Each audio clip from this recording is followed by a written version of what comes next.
Hello दोस्तों, तो आज का वीडियो हमारा रहने वाला है कि अटेस्टेशन फॉर्म कैसे भरें। जो हमारा अटेस्टेशन फॉर्म है जो कि डॉक्यूमेंट्स वेरिफिकेशन के लिए लगाया जाता है, ये हमें फर्स्ट ग्रेड में भी चाहता है, रीट के लिए भी और सेकंड ग्रेड के लिए। सभी डॉक्यूमेंट्स वेरिफिकेशन के लिए ज़रूरी होता है। तो ये 3 पेज का होता है। तो ये आज मैं बताऊँगी आप लोगों को कैसे भरा जाना है। तो सबसे पहले इस फॉर्म की हमें 2 प्रतियाँ लगेंगी। जैसे डिटेल फॉर्म होता है हमारा, विस्तृत फॉर्म, जो मैंने पिछली वीडियो बनाई थी, चेक कर लीजिएगा अगर नहीं देखी हो तो उसकी 2 कॉपियाँ लगती हैं। तो इसकी भी हमें 2 कॉपी ही लगेंगी। तो 2 कॉपी A4 साइज़ के पेज पे हमें निकालनी है। इसको फ़िल कैसा करना है आज मैं आपको बताऊंगी, क्योंकि मैंने भी फ़िल किया था अभी ज्योग्राफी के लिए। तो सबसे पहले यहाँ आपकी एक रंगीन फ़ोटो लगेगी यहाँ पे आपकी। एंड ये किसके लिए मतलब फॉर्म भरवाया जाता है।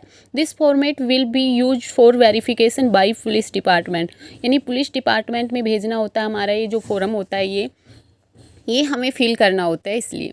तो सबसे पहले है फुल नेम। आपको कैपिटल अक्षर में अपना फुल नेम ऐड करना है। उसके बाद अपनी रोल नंबर ऐड कर देने हैं, जो भी आपके रोल नंबर है वो यहाँ पे ऐड कर देने हैं। उसके बाद मेरिट नंबर, ये आपको फिल नहीं करना है, क्योंकि जब भी हमारी फाइनल मेरिट आएगी तब आप ये फिल करेंगे। उसके बाद है कि अपना प्रेजेंट एड्रेस, जहाँ पे आप रहते हैं वो प्रेजेंट एड्रेस भरना है। विलेज, तहसील, ज़िला जो भी है, डिस्ट्रिक्ट वगैरह, पिन कोड क्या है वहाँ की, तो ये सभी चीज़ आप लोगों को फिल करनी है वहाँ पे। परमानेंट, ये तो प्रेजेंट एड्रेस जहाँ पे आप रह रहे हैं वो एड्रेस फिल करना है। यहाँ पे परमानेंट एड्रेस, जो आपका परमानेंट एड्रेस है वो यहाँ पे फिल करना है। डिस्ट्रिक्ट और वही पिन कोड वगैरह डाल के यहाँ पे फिल कर देना है। उसके बाद यहाँ पे आगे चलेंगे हम। यहाँ पे देखिए, यहाँ पे आपको ये खाली छोड़ देना है। ये इसलिए है कि आप 5 साल से ज़्यादा कहीं पे रह रहे हैं, तो इसलिए आप लोगों को ये फिल करना है, रहे हैं तो वो फिल करना है। ये आप खाली ही छोड़ देना। यहाँ पे आता है कि फैमिली डिटेल्स क्या भरनी है। यहाँ पे फादर का नाम भरना है, क्या मतलब नेशनलिटी क्या रहने वाली है उनकी, जैसे इंडियन है तो इंडियन भर देना है। उसके बाद पैलेस ऑफ बर्थ भरना है, जहाँ आपके पापा का पैलेस ऑफ बर्थ है वो ऐड करना है। उसके बाद यहाँ पे आपको क्या करना है कि अगर आपके पापा किसान है तो आपको यहाँ पे फार्मर लिख देना है। एंड टीचर है तो टीचर, जो भी आपके पापा जॉब करते हैं वो यहाँ पे ऐड करना है। उसके बाद है परमानेंट एड्रेस, ये खाली छोड़ देना। परमानेंट एड्रेस में वही यही एड्रेस जो आपका होता है वो परमानेंट एड्रेस भर देना है। ये मेरा रफ़ फॉर्म था तो इसलिए मैंने रफ़ के रूप में यूज़ लिया था, तो थोड़ा सा इसलिए आपको साफ़ नहीं लग रहा है, लेकिन रफ़ के रूप में यूज़ लिया था मैंने इसलिए, क्योंकि ओरिजिनल मैं वहाँ जमा करवा के आ गई थी।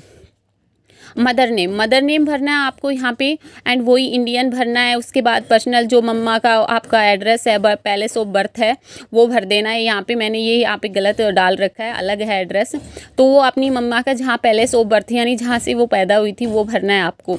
एंड यहाँ पे गृहिणी लिख देना है, क्योंकि मम्मा हाउस वाइफ है तो हाउस वाइफ, टीचर है तो टीचर, वही जो जॉब करती हैं वो ऐड करना है आप लोगों को।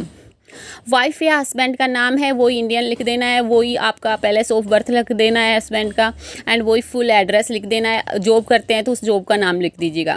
ब्रदर यानी आपका जो भाई है उसका वही सारी डिटेल भर देनी है। सिस्टर है तो सिस्टर की, तो ये वाला इस तरह से भर देना है। नेक्स्ट हमारा आता है ये वाला, जहाँ पे है कि अगर आपकी ये मैंने गलत फील कर दिया था, आप लोगों को ये खाली छोड़ना है। यानी कि ये इसलिए होता है कि आपकी डॉटर है वो स्टडी के लिए बाहर यानी फ़ॉरेन गई हुई है, तो कहीं फ़ॉरेन कंट्री में गई है तो आपको फ़िल करना है। अगर नहीं गई हुई हैं तो ये आपको फ़िल नहीं करना है, तो ये आपको नील छोड़ देना है, नहीं भरना है आप लोगों को।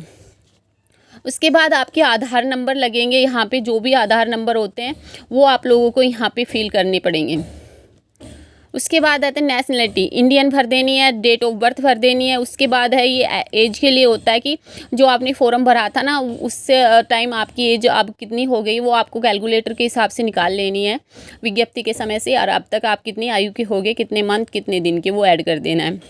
पैलेस ऑफ बर्थ भर देना है। उसके बाद डिस्ट्रिक्ट का नाम वही पैलेस ऑफ बर्थ भर देना है।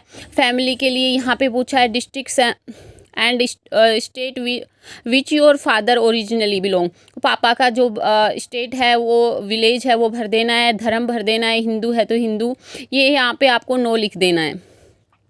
फिर उसके बाद आता है ये हमें जो कि pass out date of entering, date of living, यानी जो हमने स्टडी की है वहाँ पे स्कूल में कब एंट्री किया था, कब लिविंग।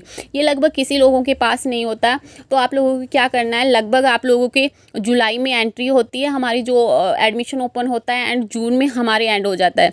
तो इस हिसाब से मंथ तो आप जुलाई रखना एंट्रिंग का लगभग हो सके, डेट वगैरह चेंज कर दीजिएगा। एंड पास आउट तो आप लोगों को पता है कौन से ईयर में क्या है, तो पास आउट वाली डेट लिख देना आप, एंड यहाँ पे जुलाई, जून और आगे की तारीख चेंज कर देना, ये अपने हिसाब से आप लोग ऐड कर दीजिएगा।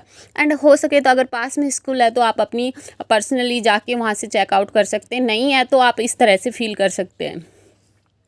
फिर उसके बाद राजस्थान जो स्कूल होता है उसका नाम लिखना है, यहाँ पे भी 12वीं का नाम लिखना है, फिर बीए की है वो, फिर एमए की है वो, फिर बीएड की है, सभी स्कूल का, कॉलेज का एड्रेस फिल करना है आप लोगों को यहाँ पे।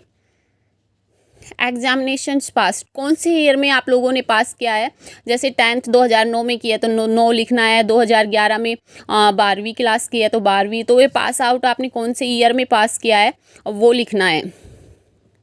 यहाँ पे सभी लिख देना है कि बीए कब की थी, बीएड कब की थी, कौन से ईयर में पास आउट किया था। तो इस तरह से ये वाला भी पेज आप फिल कर लेना। यहाँ पे इस तरह से आप नो ये पढ़ते जाइएगा, एंड यस या नो जो भी हो आप रिप्लाई कर दीजिएगा। यहाँ पे ये इतना कोई ज़रूरी नहीं होता है, आप एड्रेस फिल कर देते हैं कि name of two responsible person of your identity too, मतलब कि आपकी आइडेंटिटी जो रिप्रेजेंट, यानी पड़ोसी के दो आपके आस पड़ोसी हैं वहाँ के 2 मेंबर के यहाँ पे फ़ोन नंबर और नाम ऐड करना है।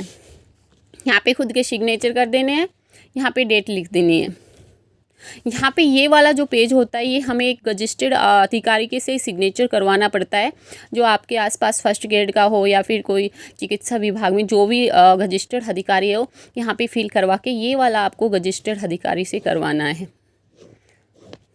तो ये वाला हमारा आज का फोरम हो गया, टेस्टेशन फोरम।